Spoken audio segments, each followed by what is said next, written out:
All right, there we go. Um, all right, so before we actually talk about what we're here to talk about, let's have a little food talk. So just before I logged in, I saw your video about the new roll you tried. Yes. So I had never heard of it until you mentioned it. I So hadn't either. I yeah, hadn't so tell me either. about it. And you're gonna come into this story at some point. I was just talking to a friend of mine, and we were talking about sandwiches, and kind of talking about like ranking, like what are our favorite top three, top five sandwiches. And he's like, "Oh, have you ever had one on a Dutch crunch roll?" I'm like, "That was a Dutch crunch roll." He's like, "Dude." I'm like, "What?" And I'm like, "I've never heard of such a thing." He's like, "Oh." He's like, "Hold on, let me see if like these can be overnighted." And so apparently it's this thing, and then there's some bakeries in San Francisco that are well known for making this roll. It's the outside of it is, I mean, if you watch the video, you could tell it's got an incredible crunch to it, but not so much like getting a sandwich on a hard baguette where it's just unenjoyable to eat. Like it's still soft and chewy, but it has this incredible outside crunch to it, and the outside's all cracked, and it's kind of sweet. You got the cracked outside, the inside's soft and warm and chewy. Anyway, he sent me some, overnighted them. They were baked on Tuesday. He overnighted them. I got them on Wednesday, and I decided to make a classic Italian hoagie, sub, whatever you call it, grinder, and it was awesome. I'm like, oh, this is so good. And then it brought me back flashbacks to when you sent me the hoagie rolls from the place in Philly, which were incredible. In fact, you sent me like a case of them. That was the smallest one I could have shipped. But it was awesome, and they were so good that I shared them with some of my friends. I'm like, you guys like, you can't buy something like this in the store. You just got to try it. Yeah. So So real quick for our listeners, it was the bakery was Amoroso's. So That's anybody right. who's kind That's of right. in this general vicinity, Very well known. I had them shipped out to Utah. Incredible. So the problem though is now this friend that sent me the Dutch crunch rolls and Jim that sent me the Amorosa's, classic deli rolls have ruined me. Like I'm ruined because I can't get sandwich rolls like that in Utah unless I ship them in. And so, I mean, yeah, sure, I'm still buying them from the store. I bake my own, but just not the same as these rolls. It's the water. I'm telling you, It's something. it's the water. I mean, it's so good. So But I'm super glad to have experienced both, but also sad that it's like, well, now I'm going to compare everything to those rolls. So well, sorry for ruining you. no, For ruining it's you. not ruined. It's not ruined. But no, I just tease. But when you say like Dutch Crunch Roll, when you were talking about it last week or whatever, like when I first heard of that, like I'm thinking of like a cinnamon roll. Like that's what first came to mind. Like I couldn't picture it until I saw the video, so I wanted to hear about it, and I thought it'd make a great intro. Intro. We're usually talking about food, and now you're making me super hungry because it's 1 o'clock and I haven't eaten lunch yet. But I have Oh, a okay. Well, couple that might more. be why you're dragging. I have a couple more rolls and more lunch meat, so deli meat. So yeah. Nice, Yeah. nice. Anyway, a good way to start, and yeah, very, very. I love a good deli sandwich, so like I'm always on the lookout for like finding something. Next time I get out into your area, I don't know. Maybe we take a day trip to New York. I've got to get to a bodega to get the what is it? The chopped cheese sandwich. Yeah, let me know. Let me know when you want to come out. We'll we'll take a Oh, drive up to New and, Jersey and take NJT in. and your wife says that I have to come out and go to, I can't remember the name of the market. She said there to Reading get the Terminal Market. I will take you there. broccoli rabe pork Yes. sandwich. Yeah, that's where we took Adam and his girlfriend when they flew in from London last summer. Oh, cool. Yeah, we took them downtown and we took them to Reading Terminal Market. And it's basically there's just seating in the center and you just go grab food and grab a table. Love it. All right, that's on the list. Yeah. That is on the list. Yeah. All right. I Cool. don't know. Did you like pre-do this to segue into Not something? necessarily. I was trying to see if something came up. Like I was trying to figure it out, but like let's just dive into the topic for today. Um, the last couple episodes, we've been talking a bit about like running an analytics org and or like really talking toward those, like, some of the times, the things that they experience as those running analytics orgs. So your directors or senior directors and whatnot. So I want to ask the question today, which it seems simple on its face, but I think it gets really, really complicated, and there's a lot of things with it. But where does digital analytics live within an organization? Because properly positioning the analytics team is critical to enabling the development of unbiased information, data, and guidance for the organization. So, does this live in marketing? Does it live in product? Does it live in technology? Does it live somewhere else? Does it live completely on its own? I know part of the answer is going to be, it depends upon your org. But really, like, let's just start with the surface question: where does analytics live? Oh, and again, let me just put the one caveat: with the goal of getting to unbiased, actionable data. It is such a timely topic, and actually one that I took some time to like write a bunch of notes about, and I didn't even I didn't even peek at the podcast schedule, so I wasn't even aware that this was going to be the topic of an upcoming episode. So, and I think it's timely because it's one that historically organizations have struggled and continue to struggle with.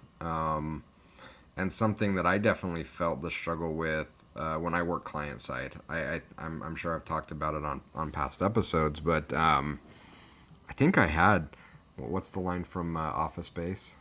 Like 8 bosses.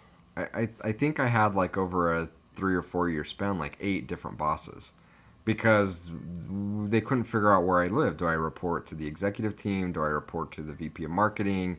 I think I reported to engineering at one point in time, product, creative, user experience. Like I sat in so many different places because companies just struggle with this, and we see this with the companies we work with. And by no means or is it about the companies we work with. I think they're representative of the whole.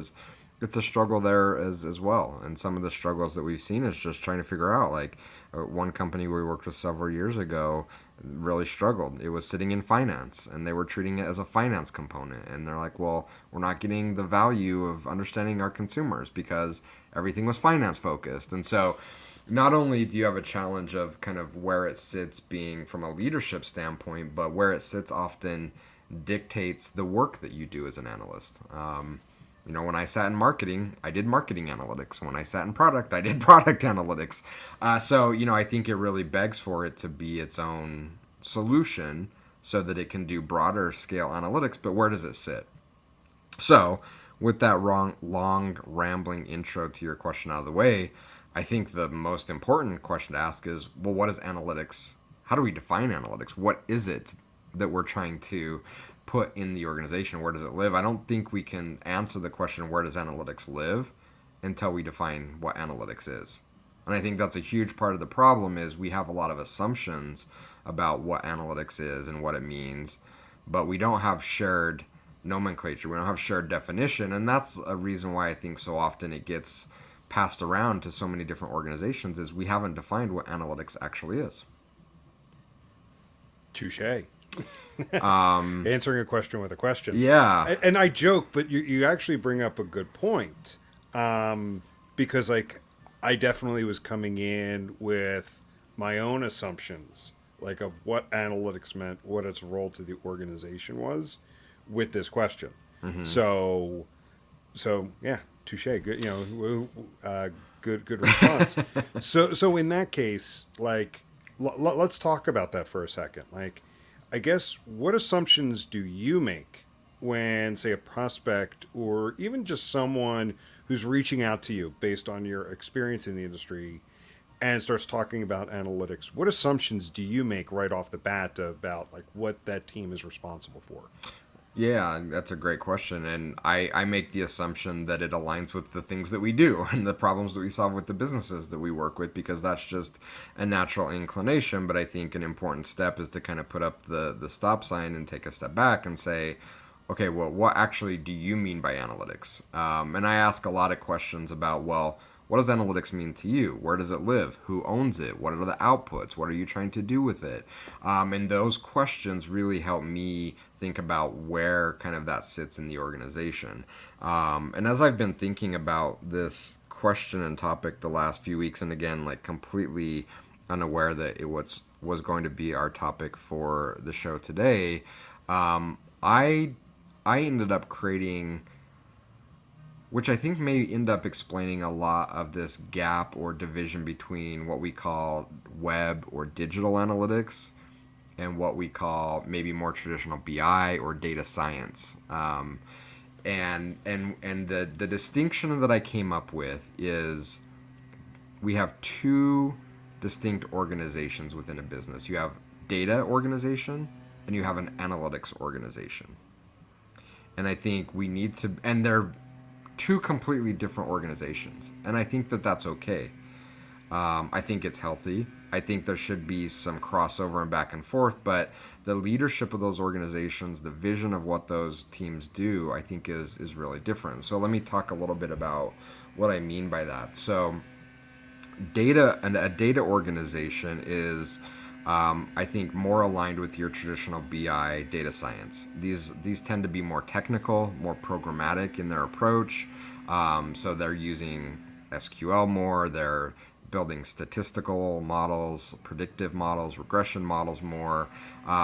They're ultimately responsible for data collection, which we kind of see in the digital world. But if you think about analytics and data in a larger picture, there's a ton of different places we collect data, not just with a quote unquote JavaScript tag on a web page. So typically, the data teams are responsible for data collection across the company. They're responsible for munging and cleaning and storing data in databases and data lakes and warehouses. They're responsible for data reporting, so all of the financial reporting, the health of the business reporting, and some data visualization as well. So they're providing insights into executives and finance around the health of the business, lifetime value, key metrics that the business has to monitor to understand the health of the business and where it's growing and where there are risks and challenges. That's what I see as the data organization. So coming to your question, where does analytics live? Well, we need to define what analytics is. And I think analytics is a separate organization from the data organization. And it needs separate leadership because it has a separate vision and charter. Your analytics organization, while it has maybe some data collection components or other components that may cross over, it's very limited in scope to often specific platforms or properties. But they're primarily responsible for things like data investigation. So where we may ask someone in the data team to build a model or produce a report of financial forecasts, we would go to our analytics team and say, why are people dropping off at step 5 in our funnel and calling the call center? That's a question for the analytics team. They do more data analysis. So again, understanding user behavior, consumer behavior patterns, mapping that to consumer psychology. They're more business. So where the data team may trend more technical, the analytics team tends to trend more business. So they have maybe a bit more business acumen, and the insights that they're uncovering are less about the financial health of the company and more about insights into the business. Here's what we're hearing from our consumers. Here's where our customers are maybe having friction points with our products, things like that. And they also take it a step further, and where the data team may produce a model that creates some sort of prediction, they stop there and say, hey, that's the result of the model. This is what the model is saying. What the analytics team will do is take their analysis, their investigation, and then map that to business goals and outcomes and saying, hey, I know in Q3 we're trying to do X. Based on what we're seeing in the data and from our data analysis, we recommend that we do Y in order to make X a possibility. So that's how I've started seeing analytics. And once we answer that question, I think it helps to understand where that lives. So if we believe that there are two teams, a data team and an analytics team, in my mind, it doesn't make sense for analytics to live in IT, engineering, finance. Those are places where the data team should live. Analytics needs to live somewhere else, and typically it's kind of found a home in marketing, but I think that's too siloed. I think it needs to be a team of itself. and definitely needs to have someone at a more senior VP or C level in which they report up through. So that was a lot. I'll stop there. No, it was really good, and I like how you broke down the difference between the data organization and an analytics organization, and why they should be separate. Um, I guess where I want to go with this is, before we can even also get to where it should be, you started to touch on a bit about where it should be not. Mm-hmm. So analytics should not be in IT. I see problems when I've seen analytics as part of marketing. Oh, for sure. Um, that there's issues there. I've also seen issues when analytics has been part of product. So let's look at each of those, because those seem to be the common places where analytics is just thrown. Because I think, to your point, when people don't define what the analytics team is and what its purpose is, and everything that goes along with it, it just becomes like this extraneous team of, where do we put them? Just put them over there. Yeah, yeah. They've got some head count. Put them over there, and they can live over there. I guess, what are some of the issues that you've seen crop up when the analytics team is placed within IT and technology? Yeah, and so I mean, and this applies to all of them. You brought up the biggest challenge, and that is if we don't know where to put them and we're just kind of stashing them somewhere, it means we have no strategy for how we're going to use analytics. So right from the start, we're putting the analytics team in a deficit because we have no real plan or strategy for how to use them. If we did, we wouldn't be so kind of flippant to say, well, we don't know where they live. Let's just stash them away in IT. And so I'll kind of walk through some of the challenges I've seen with the three examples that you called out. So IT, engineering, and again, I think the answer is going to be pretty similar across all three of these, just nuanced to the role. In that, let me start by saying I think that analytics could live as a function of each of those teams, in a very healthy way, but only if analytics is an equal shareholder within each of those teams, meaning they have an equal seat at the table, an equal voice, and not what happens if you get put in marketing, if you get put in IT, you're subservient to the leadership within those organizations. You basically become a doer for the leadership in that organization. That doesn't work for analytics. If you wanted to create analytics teams and say, hey, this is our IT analytics teams, this is our marketing analytics team, this is our product analytics team, I think it can work. But you need to have an equal seat at the table. If you don't, we know what ends up happening. You end up doing the beckoning of the leadership of that group of the things that group thinks are the most important. And more oftentimes, the things that group gets rewarded or compensated for. So if I live in IT, what am I going to be analyzing? Page speed, page performance, stuff like that. Like all the kind of the technical details around how our web page is performing from a technical performance standpoint. Why? Well, IT, that's one of IT's roles, and that's what they get compensated for. And so if we improve the performance of the website, we're going to get bonuses. So that's what we're going to have our analytics team focus on. So we're missing out huge opportunities to understand marketing effectiveness, to understand product. It's a gap. So let's shift to marketing. Same problem, right? So what's important to marketing? Well, marketing effectiveness, that we're showing that we're having good conversion rates from a marketing campaign to whatever our call to action is, a sign up, a donation, a purchase. And so that's where our focus is going to be. We're going to do marketing analytics, and we're going to do it in a way that, quote unquote, makes the marketing team look good, right? Like, they're my boss. They pay my salary. They determine my bonus. Am I going to put out an analysis that says marketing isn't doing good? I've done that, and I got yelled at by my marketing boss. So it's a tough place to be, right? You're not an independent voice of the data. And the same holds true of product. If I'm in product and I report to product, I'm going to do product analytics. I'm going to do user experience analytics, but I'm probably going to ignore marketing. I'm probably going to ignore things that are important to IT. So again, it's a similar problem, just with different nuance across the business units. So if you're going to have a analytics team that's a centralized analytics team, I don't think it should live in any of those. departments. It needs to be an independent team with an independent voice that is able to interrogate the data, ask tough questions of the data without the feeling of fear that my job is at risk, my pay is at risk, my bonus is at risk because I'm analyzing in a critical way things that may make my leadership look bad or not in the greatest light. So it needs to be independent.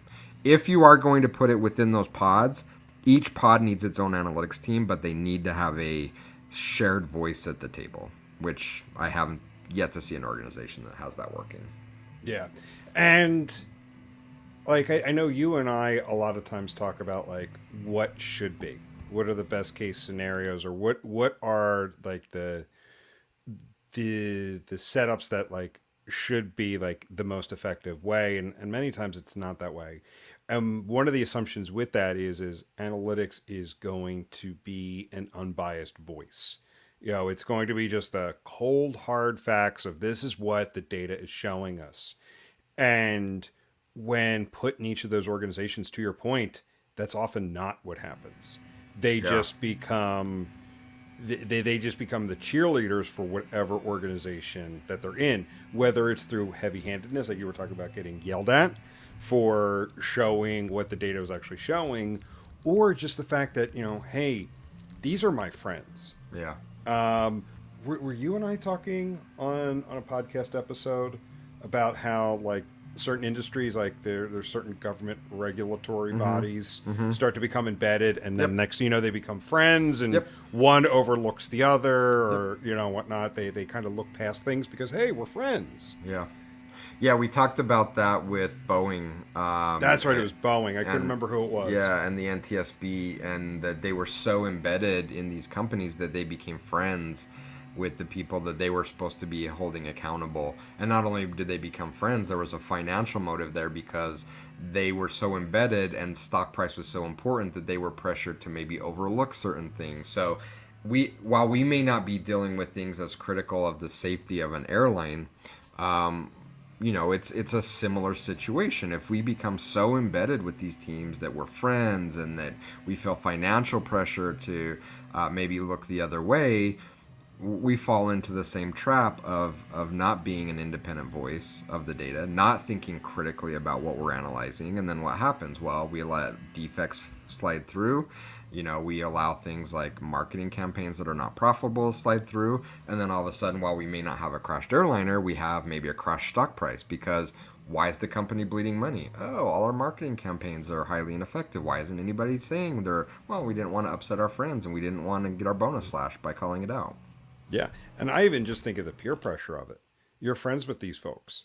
And it's like, man, I know this person worked really, really, really hard. This team worked really hard on this new feature that went out. It was like the feature that they worked on for 9 months. I, it really hurts me to say that the data is showing that this feature is not only not helping with whether it's supposed to help with checkout funnel on an e-commerce site, help, you know, push people through a lead funnel or whatnot. Not only is the data not showing it's not helping, it's actually hindering. Do I really want to? I know how much work they put into it. Do I really want to show how this is a problem? Yeah, Like that peer pressure is real. I've seen it. it's very, very real, and it's very, very hard. And especially, for people in our industry, we tend to be very introverted but very empathetic, caring people. We don't like to have tough conversations sometimes. We don't like to upset people. And it puts us in a position where that is even a bigger challenge when we're so deeply embedded. In fact, I'll go back to my experience client side.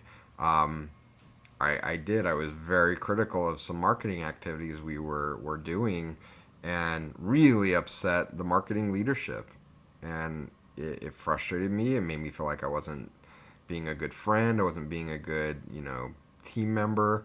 And the CEO pulled me aside, and while I think maybe his stance is a little bit more brash than I would take, he said something like, I'm expecting you to be an independent voice, and if you're not upsetting people to the point that sometimes you're making them cry, you're not doing your job. I need you to be tough. I need you to be realistic about the data and the insights that the data is saying, and I can't have your opinion swayed because you're friends with this person that works on the marketing team. It's I guess it could be easy to say that, but for those of us that are maybe a little bit more touchy feely, that's really really hard. Yeah. Yeah, it completely is. And while I can kind of see the heavy-handedness happening when, if a team is in IT, like more of that subtle stuff happening in other organizations. And that's again where I've seen it is definitely in product and marketing. Because it's like again, like I've seen it where it was like, yeah, these are my friends that I go out to get drinks with every Thursday after work. I really don't want to deliver this kind of bad news. Yeah. And I see, the hub and spoke. Oh, that dog hates the Amazon truck. I Well, the don't know Amazon how. truck just wants to be friends. I know, and I don't know how she knows it's the Amazon truck because she was in a completely other side of the house, on the back side of the house, away from the road. But that truck can pull up, and she could be in a dead sleep and pop up and come. Like, nope, that Amazon truck is not parking out in front there. Um, yeah, so a lot of people are really big in pushing this distributed team solution to analytics. And while I understand their arguments, and their arguments are, well, you intimately know the thing that you're analyzing: marketing, product, IT performance, user experience. And so you're in a position to be a much better analyst, to provide much more meaningful insights because you know so much more about that business unit because you're embedded in that business unit. And while I completely understand and respect that argument, and it's true, you are in a position to do that, I think we're doing a huge disservice by not calling out the risks that are also associated with it, which I've seen very, very few, if any, of these debates online that talk about this distributed model. Very few, if any, have brought up the fact that, well, there's a huge risk here of not telling the full truth, of massaging the data, of looking the other way because you are so embedded that you're friends with these people, that this team pays your paycheck, that they're responsible for your promotions. It's a massive risk that's not going talked about. So, should we think about a distributed model? Absolutely. There are huge upsides to it. But if we don't discuss this very, very real risk that we know exists, we have data that shows that this is a real thing. If we're not talking about it, we're doing a huge disservice. I am a much bigger fan of a centralized role, of a centralized analytics team that may have subject matter expertise within that team, where they spend time. Maybe we have team members that are maybe more thinking marketing performance. We have team members that are maybe more product focused. I think that's okay. But it has to be an independent team with an independent voice that rolls up to an independent executive. And right now, that's in very few companies, right? We roll up to a CMO, we roll up to a CFO, we roll up to a CIO. It needs to, it's this elusive chief data officer or whatever that role is, maybe even the CEO, but there needs to be an independent voice that is seeing across the business, that is not put in a position to, again, I don't want to say people in these roles are being unethical. I think that is a rare thing, but it is very real. This force on us to, again, maybe fudge the numbers, maybe look the other way. It's not that we're trying to be unethical or bad. It's just that we're facing these very real emotional challenges because of how we've been positioned within the organization, and I think it's entirely unnecessary. Yeah, and I think the majority of the time malice is not involved. Um, it's not something to cook the books. Um, it is something more kind of internally, like because again, you become attached to that team, that part of the organization, certain things that they're doing, and you start to argue for it. That's all part of it. Not even just. I'll take it a step further. It's not just hiding or wanting to massage the data. it's you start fighting for it. You become a cheerleader for it because, again, these are your friends, these are your people.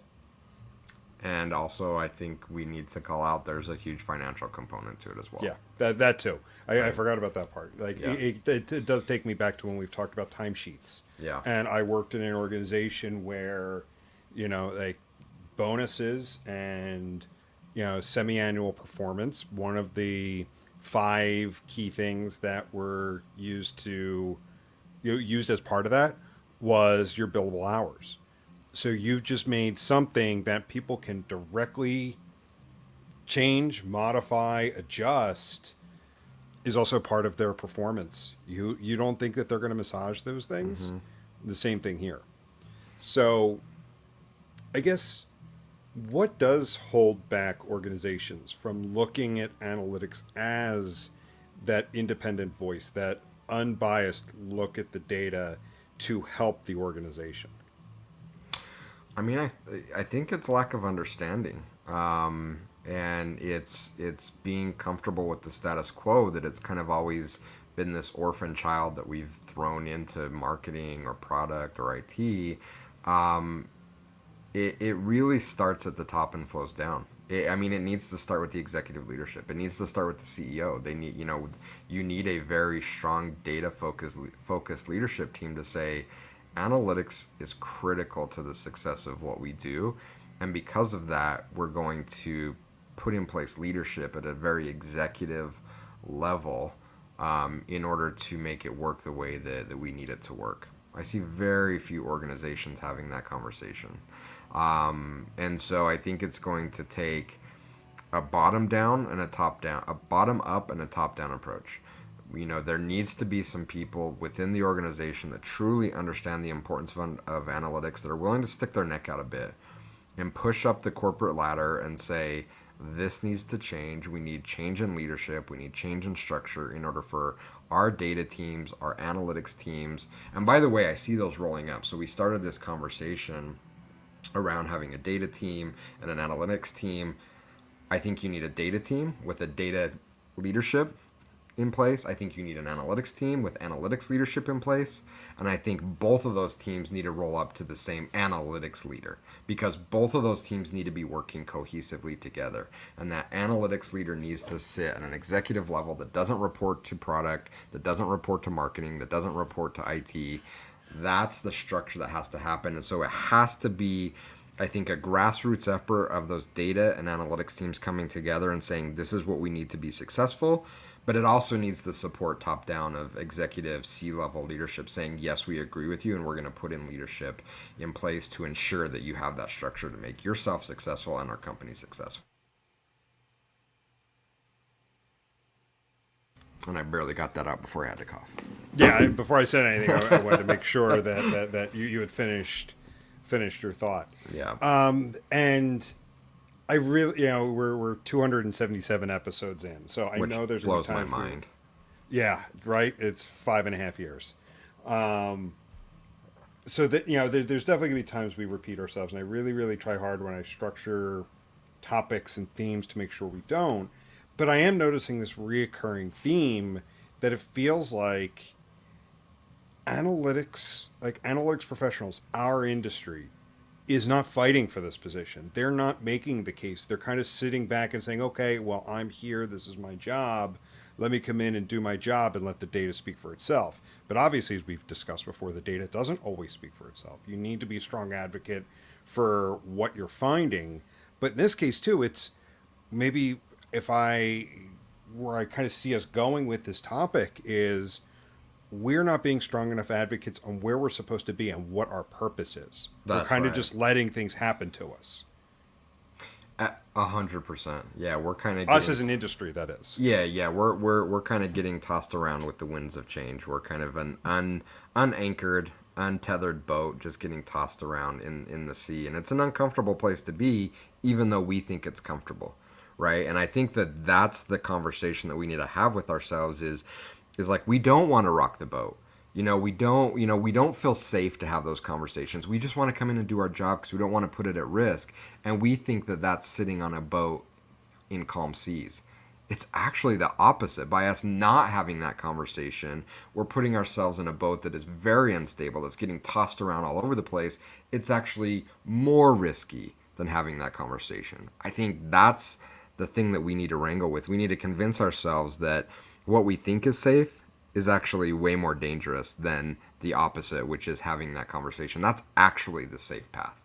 And until we're able to do that, I think we're going to suffer the consequences of it. And I don't, to your point, I don't want to belabor the topic of the fact that analytics teams were the first to get cut during COVID, that continue to be drastically underinvested in, that have not been rebuilt as every other team around them has been rebuilt post COVID. Not just rebuilt, even larger headcount than what they had, Yeah. before the pandemic hit. So, And that's like, on there's, us. yeah, and there's two clients I can think of right now that we work with actively where that's the exact problem that they're facing. All, across the organization, teams across the organization, they were basically put in skeleton crew mode. People were let go. The entire analytics teams were let go, and everything was like, well, we're just going to kind of set it and forget it. We'll come back and pick up with it later. Well, we're now, a couple of years past that, and the other teams in the organization have not just rebuilt, but have built up larger than they were before. They've got projects and budgets that that have ramped up, and the analytics teams haven't. Yeah. They're still at that skeleton crew mode. And it is on us because we are at the mercy of the sea. We are not taking proactive measures in order to address that. And so yeah, it's tough to watch. It's tough to see, but it's also empowering because we also can make the change. We don't need to rely on some other organization to make the change. Like, we can do this if we're willing to put ourselves out there, if we're willing to speak up for ourselves, if we're willing to go to our executive management team and say, look, the way that we're positioned is limiting the value that we can provide to the company. Here's how we see it working better. Like, those are the conversations we need to be having, not like all these conversations of, well, should we be investing in a different CDP, or, oh, large language models, or we need to be doing text analysis now. And like, screw all that. That's all secondary or tertiary. We need to get our own house in order before we mess around with any of that stuff. If not, we're going to just see a repeat of what we've seen the last 20 years. Do fun, cool stuff with new technologies, but not really have an impact on the business. And anytime there's a tightening in the labor market, anytime there's a tightening in the economy, we are going to be the first one to suffer the consequences. And I don't want to see it anymore. It's unnecessary. We have the power to change that by elevating ourselves within the organizations to truly, truly, once and for all, have an impact on the business. It's what we've been promising for 20 years. We've been saying we provide business insights. If you go back to my definition of the data team versus the analysis team, that's what we do. We're supposed to provide data insights and recommendations to help improve the business, but we haven't been doing it. We have to fulfill our role and mantra. If not, it doesn't matter what cool new technology or new thing comes out. Like, we're going to continue to suffer needlessly until we're able to have that conversation. We elevate ourselves within the organization. We're finally positioned where we can be an independent voice. We have independent executive leadership, and we can really allow the data to speak for itself. Until we can get there, our impact is going to be limited. And again, the trick is we think we're safe. We're not. We're very much at risk, and we can change that. Yeah, to add a cliche to that, and I've used this recently with some family members, with some things going on. It's when you fail to plan, you become part of somebody else's plan.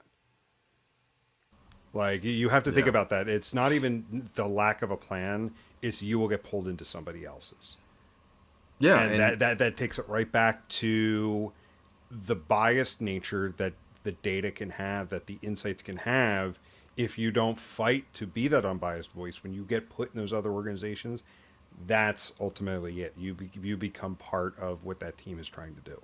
100%. And it also goes to a lot of the frustration that analytics teams are having. Analytics teams saying, like, I'm so frustrated with being like a task doer and all these other teams throwing this stuff over me to do and telling me what to do. I'm like, well, that's our fault, right? we failed to put our strategy out there. We failed to put our approach out there of what we do, and because there's a vacuum there, and to your point, we didn't have a plan. We became part of marketing's plan. We became part of product's plan. So if you don't like the scenario you're in, change it. But we have to change it by having a voice, by having our own plan and objectives that align with supporting those organizations as equals, and not today as we are often very subservient because we've failed to have our own plan. So we became part of another team's plan. I get why they're frustrated, but again, it's within our ability to change that dynamic. And it becomes so much more healthy for the analytics teams, but it also becomes so much more healthy for the product teams, for the marketing teams, for the executive teams. They get a much better data product, a much better analytics product. But we have to be able to, again, like, I'm going to repeat this a couple times because I think it's such a pertinent point. We have to admit to ourselves that this safe place that we think we're in is actually a very dangerous place, and that it is more than okay to kind of risk putting ourselves out there to say this needs to change, because on the other side of that argument is really where our security lies.